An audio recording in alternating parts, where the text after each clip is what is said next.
Violette De Ayala, thank you so much for joining us on the Plant Trainers podcast today. I'm so excited to be here. Thanks for inviting me. You're welcome. You're welcome. It's super special to me because you're always interviewing me for workshops and classes that I'm giving. So it feels a little different being on the other side of the microphone. And Adam's kind of like, what are these two girls been talking about for the last 10 minutes already? But that's okay. That's all right. He'll get into it. Before Adam has a chance to speak, do you have a moment of gratitude that you want to share with us and our listeners?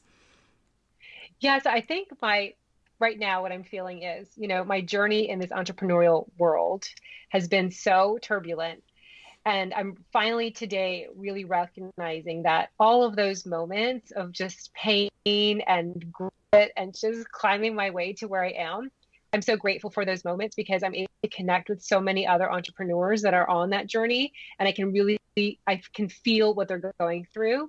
And I just remember myself being part of that, in time. And it makes it so that my work can be more profound as it impacts them. So that's what I'm really grateful for today. We discussed it today on one of our discussions about, the benefit of failure and the beauty in failing. And that to me, it just reminds me of like, it was so worth it because now I can help so many more people knowing what it's like. So does that mean that people need to go through failure opportunities to be able to grow? I believe so. I believe so. And it doesn't have to be failure, like you lose everything and now you're living in a box and you're like, destitute. It can just be, losing a tremendous amount of money or not getting that job or, having a situation where you don't know which way to go. I mean, there are stages of and different variations of what quote unquote failure. But I think at that moment when we kind of feel like at a loss or we feel like, now what, how am I going to go on or what do I do to continue? In that moment, there's a really beautiful place of growth and a really great place to collect wisdom and then to move forward in a bigger impact for others. So I think that's part of, at least with my own story, I have seen that pattern where you kind of get to that point and you're like, oh my gosh, this is really bad. This is going to be horrible. And then from that perspective, you can see the world in a different way and see the blessing in that space and then move forward in another direction. And that's usually the path that perhaps you should have been on all along. And I think sometimes it's about being able to take responsibility for that as well and saying, here's the mistakes that I made leading up to it. Here's where I might want to listen to my intuition a little bit better next time. Or here's my reminder. Or it's like the opposite of the why, right? Like in business, we always say, what's your why? Why are you going for it? But, sometimes you need to remember where you can be with what's the opposite of your why and never go back there too. Absolutely. And one of my biggest failures, and I'm using that loosely because now we're talking about failure and its benefits, but one of my biggest failures was closing my Pilates studio. I ran that studio for almost a decade and that I couldn't scale it into other cities. I mean, I had locations and I had satellite locations, but I was never able to launch that Pilates studio in multiple markets because the brand was all around Violet and everyone wanted to take class with Violet. And, I closed that studio, liquidated everything. Because I couldn't give it away. I mean, it was profitable. It was making a ton of money, but no one wanted to take it over because it had this branding that was Violet, which by the way, it wasn't even named Violet, but I felt for so many years like a complete failure. And now when I started FemCity, I look back, I started FemCity over 10 years ago. I made sure that I didn't repeat the same patterns. I didn't make it about Violet. I made sure that it was scalable. I created, a plan to make it so it could be around the world. That would have never happened had I not had that experience of running that studio for so many years and then quote unquote failing, right? Not being able to sell it, not being able to, to scale it to other countries or other states or gosh, just down the street, so that's one of my biggest failures that turned out to be one of the biggest blessings because I would have never been able to do the work that I'm doing now. And we want to talk a little bit about the work that you're doing now, but I also want to talk about the plant-based journey that we always talk about, but also thinking about failure in terms of your plant-based journey. And so many of our listeners, of our clients, of people out there have gotten on the plant-based journey and then they've had what they would call a failing moment, right? They've eaten from the cheese platter or they decided to, have the steak and then they don't feel well or their inflammation comes back or their symptoms come back.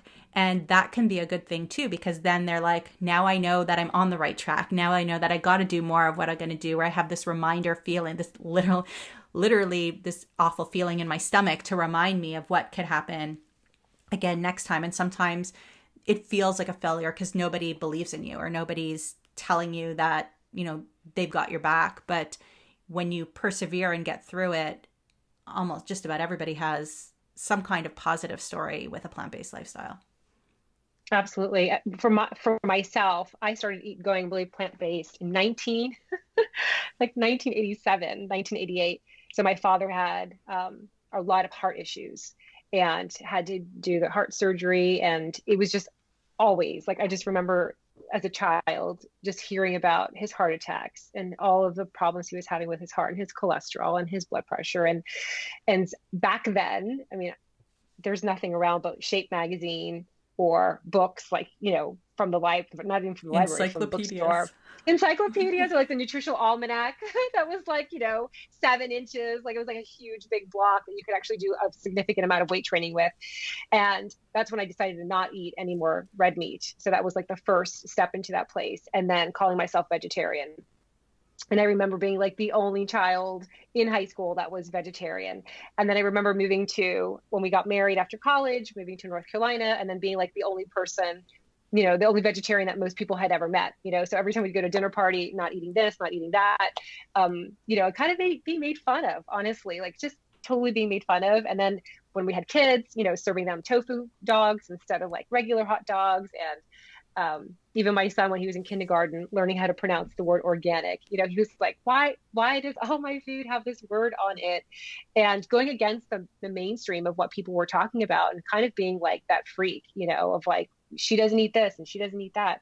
And from that point, just tweaking it along the way, and getting diagnosed with Hashimoto's, and then having asthma as a young child, and then of course I had some injuries, tearing my back out and torn ACL. So kind of in this journey of just using my body more and kind of it deteriorating a little bit more, tweaking it and saying, now the cheese doesn't feel so good, so eliminating that cheese, and then maybe feta is okay. Oh, feta is not so good. So I think for myself that it's always been plant-based, but seeing now that there's more that my body is not happy with and removing that still. And so for myself, it's still an evolution in many ways, but it always is centered towards, plant-based. And one of the tips that you shared with me a couple months ago, Shoshana, that I love is that how can you incorporate more greenery in your life?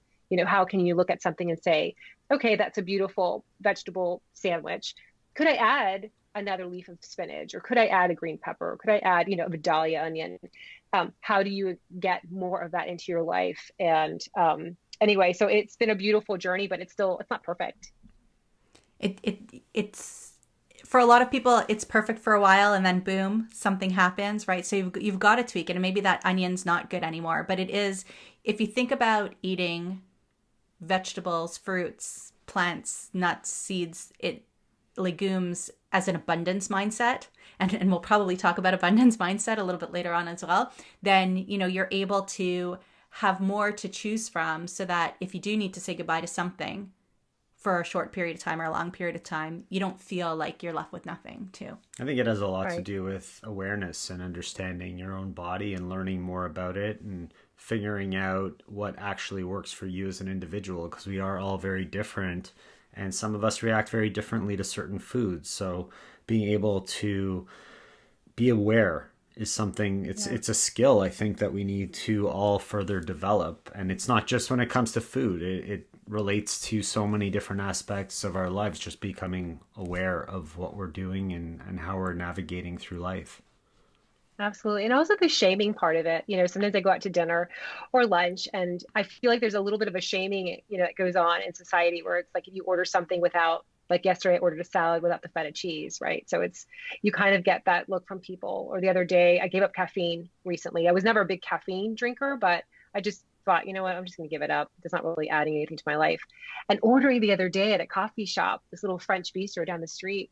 And when I ordered, decaffeinated cappuccino with almond milk, she looked at me, she's like, what? And so kind of, I wish that there was also a little bit more grace in the way that people just recognize that some things don't work for all people. And it's okay to ask for modifications when you're out, that, each body is different, and just to be not asking questions like, why are you not eating feta, or what's going on with your caffeine? And just, knowing yourself, knowing it's an evolution, you're going to tweak it along the way, but also then recognizing that in others and just saying, that's their story, that's their journey. Who am I to be like, well, why are you, why are That you so difficult to have lunch out with, that's a whole other conversation of just being kind to other people and being up in your own business instead of other people's business. And if we did more of that when it came to coffee or feta cheese, then we could Yeah, do more of that when it comes to, race and gender, right? right. So we, Exactly. we've got to practice.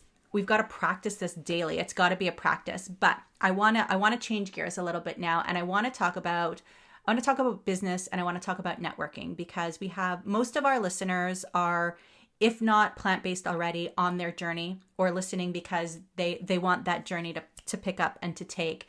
And a lot of people have become nutrition coaches or athlete coaches in some way, or a lot of people are just plant-based or vegan and have their own companies and want to be able to grow their company. I'm going to make a good assumption that if you're plant-based, if you're vegan, then you want to do more for the world, right? Than just sell your product or sell your service. So I want to give everybody an idea of what they can do to be able to grow their business, focus on networking. And I mean, you basically change gears. Tell us first a little bit about how you started a networking company. So I actually owned a PR agency before I started FemCity. I owned a PR agency that just specialized in environmental initiatives and bicycle initiatives here in the city of Miami. And my work was all about that, is how to raise the issues that are going on, how to bring people together to create really magnificent campaigns to bring awareness to what's happening on Earth. And was the publicist for Earth Hour, which is a really big campaign here in the United States and in Latin America. And so starting FemCity was really just on the side. I was craving something more for myself. I was actually thinking about running for office at the time and was just looking for just a place just to have someone tell me like what their thoughts were, or to help me with a contact, or, whatever it is I was going through at that time. I just was craving community. And after a couple of years of going to all these networking events in Miami, which are amazing. I mean, Miami definitely knows how to throw parties from any size, and the swag bags were always amazing, and the entertainment. But I always left feeling deflated and just always was craving something more. And so I just by chance was like, you know what, I'm done with it. I'm just going to start a little group. We'll just meet once a month. It'll just be 20 women, and we'll just be there to support each other. And that was really fun at the beginning. It was not perfect, by the way. Our first event, I think, was really boring. Our second event had 60 women, which I couldn't control that. It was it was so many people that it was just hard to navigate a program. And towards the end of that year, women started asking for FemCity in their communities. We were on Facebook. We had no monetization. We had no business model. I was really doing well with my PR agency. I was getting more and more clients, and just going with my intuition, saying, I think this is where my calling is. I think this is where I need to go. And so that's really how I started FemCity. It wasn't any kind of like, oh, I'm going to be brilliant and create this, worldwide movement. It was really just, well, this feels really good and it feels purposeful. And I think I have a lot of value, and I've always wanted to give back to other women in business. And I know what it's like to start a business with 2 pennies and raising a family and not knowing, how to start a business, not having gone to any Ivy League or MBA school. So that's really how I started what I do now. And I'm so grateful that it was horrible at the beginning, right? Getting rid of my clients and closing that, making a lot of money, into making no money, and then pouring my own cash into that for many years. It was just worth it. It was really worth it. I'm so happy about everything. Well, I'm very grateful that you did that. I'm of course part of FemCity, and I'm starting the Canada East Collective, and you have classes that are run by Global Femmes every week, and there is virtual coaching, virtual networking that we have on Wednesdays, and then we meet with our own collectives once a month too. So there's so much it's so much more than just what I'm saying here. It really is a community of heart-centered powerhouse women who are looking to build each other up, give each other referrals if it feels right. There's nowhere in FemCity have I ever heard you need to give referrals to somebody or anything like that, but you get to know people so much that you want to, right? That you want to. So what I want is to know, how do the people listening, how do they network? How should they be reaching out to people? And how can they be building up their plant-based and vegan businesses so that they have more money to be able to give to the charities of their choice, or step back from business a little bit and go volunteer on a farm or whatever it is that they want to do? Yeah. So at the end of the day, you do well in business because humans do business with humans they love. And you can even add to that that they love, know, and trust. And so the first thing I would say is just do something to meet people. So, I know we're still in this pandemic. It's hard to physically meet people, but there are so many Facebook groups that you can become a part of. There are so many summits that are going on as well. You also have now Clubhouse. So there are so many ways to meet people. So I would kind of start out with just baby step goals and just think about meeting one new person a day. And once you have that going, then meeting 2 new people a day. That's a great place to just kind of get into that mode. Specifically, if you're an introvert, that might be really stressful. So that's where that one a day is really good. Just, you just reach out to someone and just get to know them on Clubhouse or on LinkedIn or on the Facebook group. The second part of that is to be of service. So when you do meet someone who's new, instead of going in and just asking for the business, which a lot of us, it's good to get money, it's good to have business, but you don't want to just start off a relationship with like, oh, it's so great to meet you, Shoshana, you need to hire me. Like that's not going to work.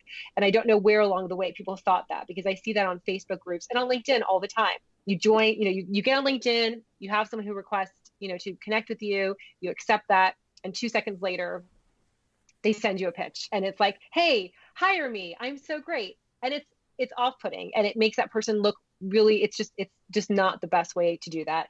Instead, use the approach of, as an example, hey, Shoshana, I heard your podcast and I really love it. I'm such a huge fan. Thank you so much for all you do. If there's ever anything I can do to support your podcast, let me know. Starting off with that, it makes it so that that person, about that person, you're sharing about that person, you're giving them, love, and you're just offering yourself. And then stay in touch with them. That's the other part of that, is stay in touch. Every once in a while, send out, and I'm using it as an example, Shoshana, but if I were to make friends with you on LinkedIn, maybe like 2 weeks from now, I'd send you a link to, perhaps a summit that's plant-based. And I say, Shoshana, I think you'd be a great speaker. You should totally apply to be a speaker at this summit. I think you'd be great. So again, being of service to that person. Continue to have those relationships, reaching out, being of service, because eventually one day, and again, I'm using you as an example, eventually one day, Shoshana will have an opportunity that comes across and you will be one of the first few people that she thinks of, because you've been there of service. You've reached out to them. You've gotten to know them. That is the best way to form relationships. And you never know how business is going to come to you. Sometimes we're like, oh, I sent a referral to Shoshana, but she didn't send me one. It may not come through Shoshana. It may come through somebody else, but just setting that energy out there to be of service, it always comes back to you. But putting people first, you can make a lot of money and you can make great impact by being heart-centered. That's another, I think, people don't recognize that. They think they have to be cold-hearted and get out there, make those phone calls, and that's great, but do it with heart, get to know the people, be of service, and it will always come back to you. So if somebody could go online to all these different social media accounts and introduce themselves randomly to people and try to be of service to people, what is the benefit of them actually getting into a networking organization? Like, why bother if I could just do it on my own? Yeah, you could do it anywhere. I've made friends. I always laugh. Like I made great friends with this woman who turned out to be my carpool partner when my son was in high school. I've made great business relationships walking my dog down the street. So you can literally make friends everywhere. There really is no place you cannot make friends. Any networking organization, what it does is it has a format for you to make friends. It's like an app, but in real life. And so going gives you the opportunity. Everyone that's there is ready to make connections also. Everyone that's there is looking to refer and to get referrals. So that's the only difference, is that the theme and the stage is already set up for that. But honestly, we can make friends everywhere. And I encourage everyone to do that. You just make it a point to meet one new person a day, and it will really change your life. I also like it because it brings you back to the same people all the time. So if we're walking we don't have a cat anymore. If we're walking our goat, we don't have a goat. If we're walking our dog and you see somebody once, you're never guaranteed. Fish, but we don't walk our fish. If you're swimming with your fish, you're never guaranteed to see the other fish swimmer again, right? So you're right. We're all there for for a reason. We're all there. We don't have our backs up saying, oh no, she's going to give me her business card.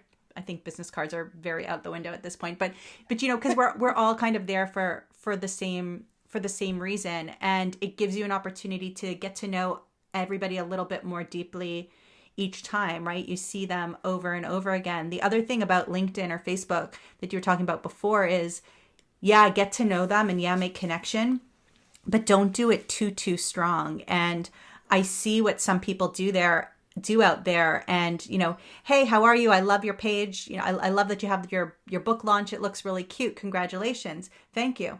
I noticed that you have two, and then it went into, I noticed that you have two different niches. It must be really difficult to market to two niches at the same time. Or do you find that you're making enough money in your business? And I was like, hold on.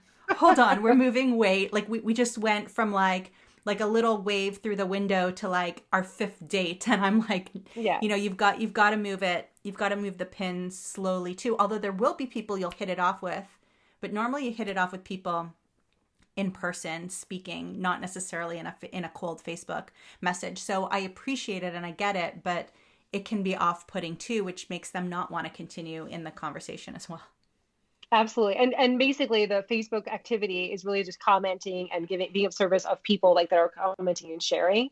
But I love that you mentioned that. The other day we had this email that came through, and it was someone who ripped apart our website. And at the bottom, she was like, but you should hire me. I can fix it. Right. And so there's that, well, that, you know, going out of your way, but then also like really being intense about it, which my husband says she was catfishing, which I didn't realize you could catfish in that scenario, but, you know, just joining just to get in and then, you know, looking for an opportunity there to do business. But, you know, being authentic, being heart-centered, just being of service and allowing that relationship to flourish and to nurture, because it will come back to you. If you stay front of mind of that person, when an opportunity comes around, like I give the most opportunities to the women in the global program. Why? Because I see them all the time. I see them every day. I know what they're looking for. I know I can help them. So when I have a lead that comes through for, you know, Wall Street Journal looking for, you know, a hairdresser to give tips on hairstyles outside of Zoom or whatever it is, I know exactly who to send that to because we've developed those relationships. You know, we've nurtured that. And that's the difference between that networking format versus just out in the street. If I was walking my dog and, you know, my neighbor comes over, I'm not going to go right into, but we talk about the dogs, and then eventually we'll talk about what we do. And then eventually we'll talk about what, you know, and then eventually it turns into a sale or a lead. I'm going to guess that there are many different network organizations out there. How does somebody choose one to be a part of, or how do they know what to look for when choosing their organization that they're going for? That's a great question. I would say to try all of them out. You know, if something feels good to you when you see something about it, whether it's an advertisement or if it's a website or a friend mentioned something about it, I would try everything and see how you feel when you go. It's like when you're looking for a school for your child. You know, everyone has good things to say about certain schools and then bad things to say about certain schools. And there's good and bad, and there are fits and there are not fits. And so, you know, show up, go, try it out and see how you feel. If it makes you feel good, if you're making friends with people that are like you, then it's a good fit for you. If you go and you're feeling like they're super aggressive, or it's not feeling, you know, you feel like uncomfortable and you're not, you know, you're not knowing anybody, and, you know, you'll know on the inside if it's a good fit for you or not. Hopefully if you find one or two, but not all of them are going to be good fits, and that's okay. And some people do have multiple ones that they go to. Some people like to be men and women together. Some people like just women, just men. I'm loving, I know that we're all kind of zoomed out. I love being on Zoom right now. Like it works for me because I think the thought of getting in the car to go see people publicly is kind of, I'm going to have to do some tapping around that. It's bringing up some feelings. But yeah, there's definitely different ones. So what should people look for beyond just being comfortable with the people when they're looking for an organization to network within? I think even the messaging, you know, before I started FemCity, the last networking event that I went to was a women's networking event. And this was in 2008, so quite a bit ago. And I remember going, and it was a women's networking, and I'm having this $100 lunch, which is really overpriced, but I'm going because I want to make, and it was a great networking group. I used to make a lot of contacts there. And the speaker is a male dentist. And so I'm eating my super expensive $100 plate of, food and watching this guy give a presentation of, dental decay. And, and he's got slides, and I'm like, what am I doing? And then I start getting upset because I'm like, I've got two friends that are female dentists. That would have been great to be a speaker at this. And so, that was the last time I went to that. And so sometimes, you'll know it's a good fit based on pretty much the energy, the people, the branding, the messaging, the word, the curriculum, the programming. And sometimes it's a really good fit, and then sometimes it's not a good fit anymore. And that's okay. Sometimes you grow out of it, or you move, or whatever it is. So I think just staying in touch with that, does it make you feel good? Does it bring you joy? Is it working for you? Are you getting something out of it financially as well? Those are all the questions to ask when you show up, and kind of keep, just as long as I show up. That's the other thing, is that you need to show up. You can't just join a networking organization and then just like sit at home and be like, well, nothing's happening. Just show up, participate, engage, again, be of service, and see, see how you feel. And I think that comes from the top as well. So that you might, and it's funny because I was having this conversation this morning with a friend, and I was saying, like, out of the hundreds of people who I've networked with, in the last 3 years, there's been 2 or 3 where I've been like, I never need to talk to them again, right? Like they're not my people, kind of thing. Not that I talk to everybody 100 times over, but there's been people where I've definitely been like, not my cup of tea, goodbye, thank you. And you can't necessarily judge a whole organization based on that, but you do a really great job in Fem City of creating a really nice atmosphere. I know it's not the mantra, but for me, it's like powerhouse women who want to build each other up with the side of woo, right? Like everybody's got their own, like, like spiritualness, or, not religion, but like spiritualness, or they do tapping, or they want to eat foods that are like just taken right out of the ground. Everybody's got their own like little thing, even if it's not their business. But yeah, so what is the ethos? What is the mantra? And it might work for you for a period of time, and then it might not. And I've seen some that have had business partners, and then the partners have a bit of a tiff, so it kind of breaks up the group. And then once they each get settled, both groups are actually really nice again. Like they've separated, and both groups actually ended up really, really nice again. So sometimes there's an energy that doesn't last very long. But yeah, look to the top and see who's leading it too. I think that could be really helpful for people as well. And I love that how you shared it. So, we came up with our slogan a couple of years ago, business for your soul. And we added that because we wanted to make sure that the women that join Fem City all understand that it's heart-centered, that it's about the connectivity to others. It's not just about seeing how many business cards you can pick up and how many emails you could add to your database. It really is about being soulful and intentional about your business development and your business growth. So I'm sure we get a lot of people that probably don't join because they see that, right? They're like, business for your soul. What is that?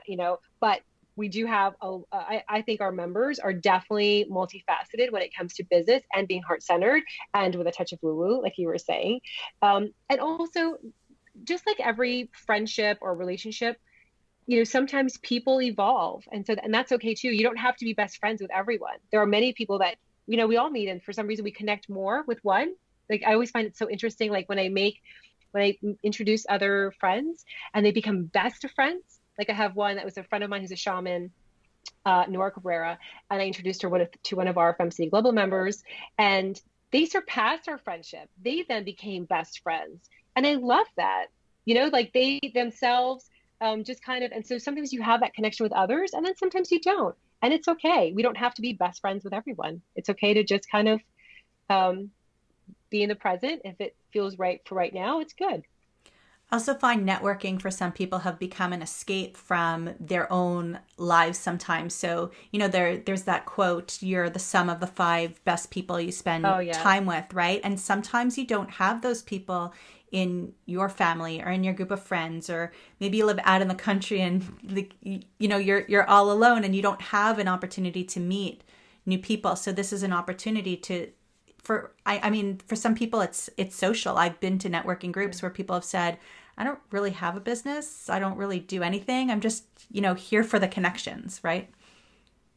Yeah. And when we started Fem City Honolulu a couple of years ago, our leader at the time had quantified how many businesses we had started based on our programming there. And it was something ridiculous. It was like 50 businesses within a short period of time. And that's the power of telling our stories. That's the power of sharing what we're going through, also mentoring each other, finding that support system, so that sometimes you think to yourself, well, I can't do that. But then you meet someone who's done it and you're like, well, she looks like me, or she has the same background. She was able to do it. That means I can do it too. And so we see a lot of that, which is where that support system, it's important for you to definitely spend time with the people around you that are at that same level or above the level that you want to achieve, because it'll help to pull you up. And stories inspire us. They motivate us. They make it so that it's possible.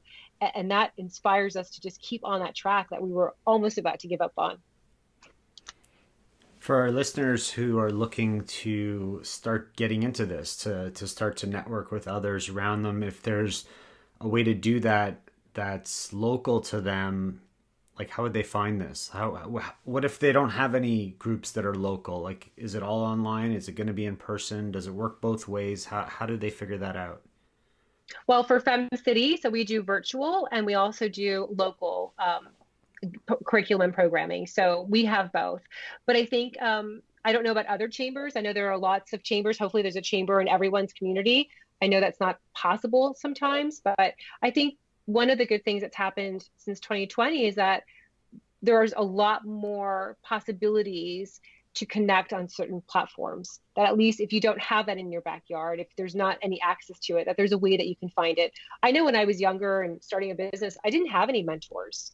And we were living in a suburban area and I was raising kids and I didn't have access to that. So my mentors were people that I found on TV, like reading the books of people that had accomplished great things and just diving into that until I could actually find humans that I could have in my life. But for the short term, it was like Oprah Winfrey and it was like, a couple of people like on TV, because that's all we had, that at least I could use their stories to inspire me to move forward. So if you're watching this or listening to this, you have access to really great people that can help you to move forward to that next level until you find your group of people in real life.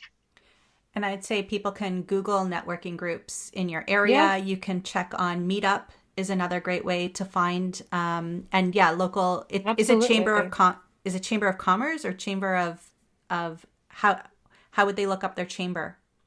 What would they? When I lived in North Carolina and I was starting my first business, it was a personal training business. I remember having AOL, it was so long ago. And I remember putting in there networking or business. And I remember it pulled up whatever was going on in my neighborhood. And if there's not anything in your neighborhood, I would encourage you to start one, because if you're looking for one, chances are 4 other people might be looking for one too. And that would be great to start a community, whether it's just always impacting 10 people. That's fantastic too. It doesn't have to be a huge, hundreds of people. Just get started and be there for other people. Create that platform. If anybody wants to learn a little bit more about Fem City, if they want to drop us an email at info@planttrainers.com or reach out to me personally on Facebook or wherever, I'm happy to answer your questions and to help you kind of look and see if that's something that would be good for you. I know that my book launch was so much smoother because of it, because of the support of the Fems and the support of you, Violet. So thank you on that. And it's networking in general over the last 5 years has been amazing for me, and I love what we're doing in Fem City too. So thank you for that, and thank you so much for your time today. If people want to learn a little bit more about you, where can they go? To learn more about me, you can go to violetteayala.com. And it was just so lovely. Thank you so much for inviting me on your podcast. I follow you guys on Instagram as well, and I just love the work that you are doing. So thank you so much. It was really wonderful. Thanks. Thank you, Violet. I really think that there's a lot of benefit to so many of our listeners, whether they're male or female, men or women. I don't think it matters. Yes, your Fem City's directed towards women, but every man knows a good woman that needs it. So thank you for sharing. But lots of tips just in general, how to get your business out there, and let's get more people voting with their dollars for your business that's either plant-based or run by a plant-based person. And that's important to us. Yeah. Yeah. So thank you. Thank you so much.